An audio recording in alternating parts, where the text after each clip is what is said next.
खबरों के निष्पक्ष विश्लेषण के लिए सब्सक्राइब करें Jantantra TV and press the bell icon. Never miss any update. हमारे साथ झारखंड के पूर्व मुख्यमंत्री बाबूलाल मरांडी जी हैं। उनसे बात करेंगे और जानेंगे कि इस मौजूदा सरकार के तौर तरीके और कोविड से लड़ने के जो पॉलिसीज है उससे वो किस तरह से खुश है और उनकी आगे क्या अपेक्षाएं हैं सरकार के। सर, स्वागत है आपका जनतंत्र टीवी पे। सर, पूरा देश कोविड-19 जैसी महामारी से जूझ रहा है और झारखंड प्रदेश भी। आप विपक्ष में है, इस बार सत्ता में महागठबंधन की सरकार है, मुख्यमंत्री हेमंत सोरेन है। कितने खुश हैं आप उनके इस महामारी से लड़ने के तरीके से और आगे आप क्या उम्मीद करते हैं सरकार से?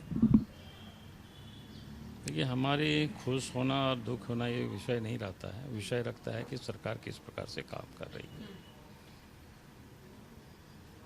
क्योंकि संकट तो विश्वव्यापी है और झारखंड में प्रारंभ से ही हम लोगों की कोशिश रही है कि भी सरकार थोड़ा तेज़ी से काम करे, लेकिन जितनी उम्मीद थी कि जिस तेज़ी से काम करने की वो उम्मीद दिखाई नहीं पड़ी। अब देखते हैं थोड़े बहुत तो सक्रियता लाई। 2 दिनों ही ये पता किए थे कि लगभग 14,000 ऐसे केस जो पेंडिंग पड़ा हुआ था, जिसका सैंपल लिया गया जांच के लिए, लेकिन उसकी रिपोर्ट ही नहीं आई थी। तो इतनी धीमी गति से और लगातार राज्य में आप कोरोना पॉजिटिव जो मरीजों की संख्या बढ़ती जा रही है, क्योंकि बड़ी तादाद में इस वक्त बाहर जो मजदूर काम कर रहे थे वो वापस झारखंड आए और फिर उन लोगों में ही अब मरीज मिल रहे हैं, कोरोना पॉजिटिव मिल रहे हैं। तो वो लोग आए और उन लोगों के लिए क्वारंटाइन की जो व्यवस्था करनी चाहिए थी जिस प्रकार से, तो एक प्रकार से सरकार ने उसको बिल्कुल यूं ही छोड़ दिया और सबको होम क्वारंटाइन के नाम पर घर में रहने दिया, घर जाने दिया। अब इस कारण से क्या हो गया कि अब थोड़ा सा डर भी सता रही है, पता नहीं आप कितना स्प्रेड करें। होम क्वारंटाइन किस ढंग से लोग रहे, कैसे रहे होंगे। अगर उसके लिए आते ही उन लोगों को गांव में जैसे विद्यालय था वहाँ क्वारंटाइन करते और पहले उनकी जांच हो जाती और उसके बाद फिर वो घर को भेजते, तो हमें लगता है कि शायद और अच्छी तरह से किया जा सकता था, लेकिन वो काम नहीं कर सके। अब तो जो हालत है झारखंड की, प्रत्येक दिन मरीजों की संख्या बढ़ती ही जा रही है। सर, आपने बताया कि क्वारंटाइन और इन सब की व्यवस्था ठीक नहीं है, लेकिन अगर हमने काफ़ी सारे जो सरकार के मौजूदा कैबिनेट मंत्री हैं उनसे बात करी और ज़्यादातर लोगों का ये कहना है कि कहीं ना कहीं उनको पिछली सरकार में जो खजाना था वो खाली मिला, राजस्व की कमी है स्टेट के पास। स्टेट एक गरीब स्टेट है और सेंटर की तरफ से उनको इतनी मदद नहीं मिल पा रही है कि वो स्टेट के कोविड जैसे इतनी बड़ी महामारी से जूझ सके। जितना उनके पास है वो सिर्फ धीरे धीरे कोशिश कर रहे हैं कि किसी ना किसी तरह से अपने राज्य को इससे उबार लिया जाए। आपके मुख्यमंत्री भी बार बार इसके ऊपर इशारा करते हैं कि जीएसटी का हिस्सा उनको सेंटर की तरफ से नहीं मिला है, जो पिछली सरकार में खजाना था बिल्कुल खाली था, तो इसीलिए हम जीरो पर थे और अब हम शुरुआत कर रहे हैं अपने प्रदेश को डेवलपमेंट की ओर ले जाने की। देखिए, हर किसी को पता है सरकार के खजाना में पैसा पड़ा हुआ नहीं रहता है। प्रत्येक दिन हमें टैक्स के माध्यम से पैसे आते हैं और प्रत्येक दिन खर्च होता है, आता है और जाता है। और हेमंत जी पहले भी मुख्यमंत्री रहे हैं और इस सिस्टम को हर कोई जानता है। कोई ऐसा तो नहीं है कि कोई ला करके उसमें जमा कर दिया। तो इसलिए ये कहना तो बिल्कुल, जब उनको काम करने की इच्छा नहीं है तो ऐसे ही वो बकवास करते हैं सारे लोग।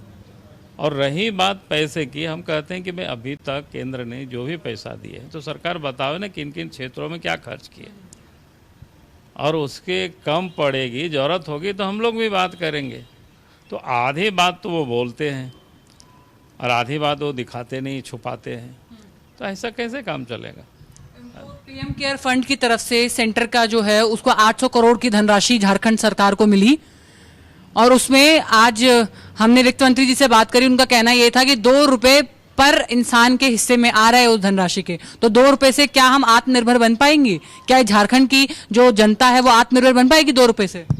नहीं, पीएम केयर फंड्स में किस काम के लिए पैसा दिया है वो तो नहीं बताया वो। कोई इस ढंग से जो आनुपातिक ढंग से कोई हिसाब जोड़ करके समाज के सामने रखे, तब तो फिर इतनी लंबी समय तक तो कांग्रेस पार्टी ने राज किया है इस देश में, तो बताएंगे कि क्या हुआ उस समय। 70 साल तो का हिसाब। तो इसलिए मैं कह रहा हूँ कि भाई इस ढंग के को इतना पैसा दिया तो जनता में उसको बांटो तो इतना होता है। भाई आखिर हर जो केंद्र सरकार पैसा भेजती है तो योजना के अगेंस्ट में भेजती है, किसी काम के लिए पैसा भेजती है कि भाई इस पैसे से तो ये आपको ये खरीदना है, इस पैसे से ये काम आपको करना है। या फिर राज्य सरकार भी मांग करती है तो काम के अगेंस्ट में पैसा मांगती है कि हमें इस काम के लिए इतनी पैसे की ज़रूरत है। तो ये बतानी चाहिए था ना कि पीएम केयर फंड्स में पैसा दिए हैं तो किस काम के लिए भारत सरकार ने दिए हैं, कि लोगों में बांटने के लिए दिया है कि और कुछ काम के लिए दिए हैं। तो ये तो बताते नहीं। बांटने वाली जहाँ तक बात है तो भारत सरकार जन धन योजना जिसके खाते में डायरेक्ट पैसा भेजे हैं, किसानों को डायरेक्ट पैसा उनके खाते में गया, गरीबों को जो 3 महीना तक का अग्रिम अनाज तक के उपलब्ध कराए। तो आज अगर केंद्र सरकार ने जितनी काम की है तो डायरेक्ट गरीबों के खातों में पैसा बांटना, तो आप कहीं भी पूछ लीजिए जिन लोगों ने जन धन योजना के तहत खाते थे उन सारे खातों में पैसा भेजे कि नहीं भेजे। सर एक सवाल मैं पूछना चाहूंगी, झारखंड प्रदेश को आपने अपने सामने बनते हुए देखा है, चाहे ये आंदोलन के समय से, पहले मुख्यमंत्री आप रहे हैं, आप 20 साल इस प्रदेश को बने हो गए। एक जो करप्शन का एक दाग है इस प्रदेश पे शुरुआत से रहा है।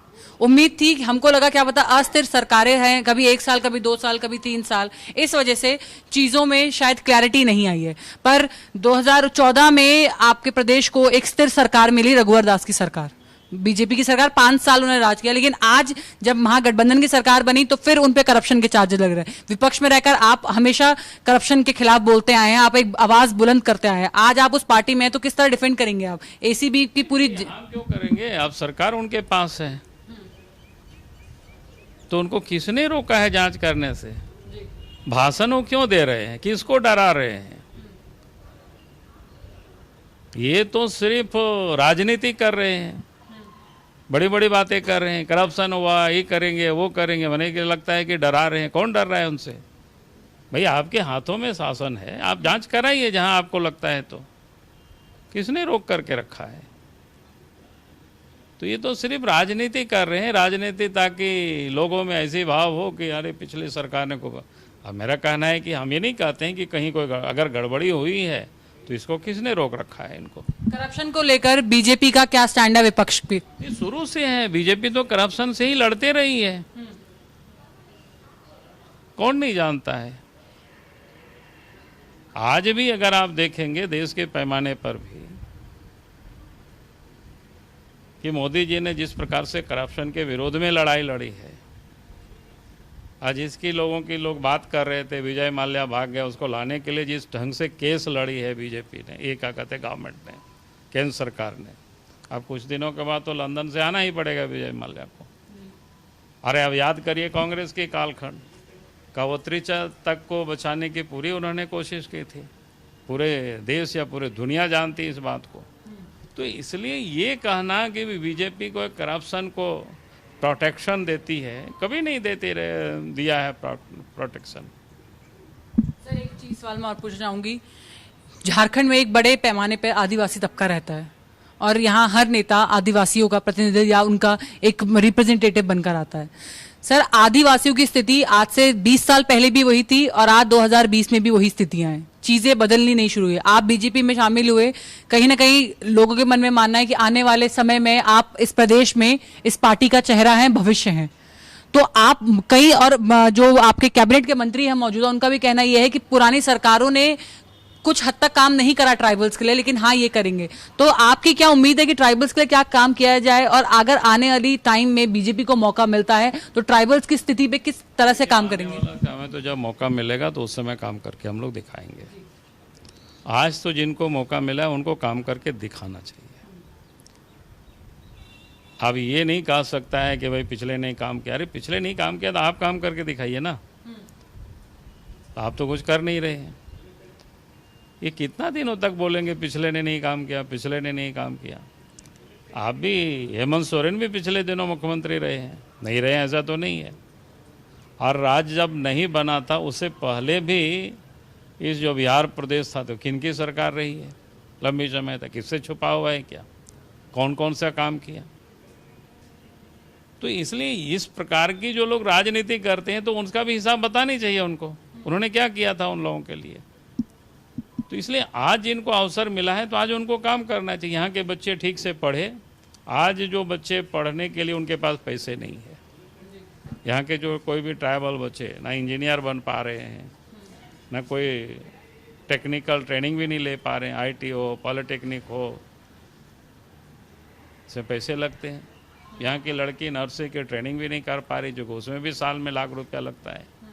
तो हम कह रहे हैं कि भाई इन सारे पढ़ाई लिखाई की सरकार को उचित व्यवस्था करनी चाहिए ताकि इन गरीबों को पैसा देना नहीं पड़े, उसकी पैसा सरकार अदा करे। और हम तो जब इस प्रदेश के मुख्यमंत्री थे तो हम पैसा उस समय दे रहे थे। उस समय जितने भी बच्चे इंजीनियरिंग की पढ़ाई कर रहे थे, आईआईटी कर रहे थे, पॉलिटेक्निक कर रहे थे, नर्सिंग की ट्रेनिंग कर रहे थे, उस पढ़ाई के पीछे जितने भी पैसा खर्च होता था हम लगा रहे थे, सरकार की ओर से दिया जा रहा था।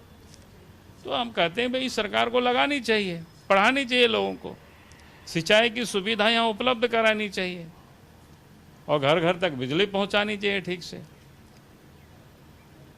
तभी तो फिर यहाँ के लोगों को काम मिल सकता है। तो ये काम नहीं कर रहे, खाली बोलता है पिछले ने क्या किया। भाई पिछले ने नहीं किया तो आपको जनता ने दिया, तो आप तो काम करके दिखाइए। सर एक आखिरी सवाल मेरा, इस सरकार के मौजूदा पॉलिसीज को पिछले 6 महीने में अगर हम आंकेंगे तो कोविड से लड़ने की पॉलिसीज या आगे की जिन जिन क्षेत्रों में उन्होंने काम किया है 10 में से कितने नंबर देंगे इस मौजूदा सरकार? ये वो जनता के ऊपर नंबर देने का काम, मेरा नहीं है नंबर देने का। फिर भी आप किस हद तक कुछ नहीं, हम नंबर क्यों, हम नंबर जनता देने वाले होती है ना, इसलिए हम तो नंबर नहीं देते, जनता देती है नंबर। बहुत बहुत शुक्रिया सर। तो इससे हमारे साथ बाबूलाल मरांडी, जिनका साफ तौर पे कहना है कि किसी भी फ्रंट पे बीजेपी से आकर विपक्ष बात कर सकता है, करप्शन के चार्जेस में किसी भी हद तक वो जांच बिठा सकते हैं और बीजेपी का करप्शन को लेकर जीरो टॉलरेंस का स्टैंड बिल्कुल क्लियर है। कैमरा पर्सन गोपाल के साथ अंजलि पोखरियाल, जनतंत्र टीवी, रांची।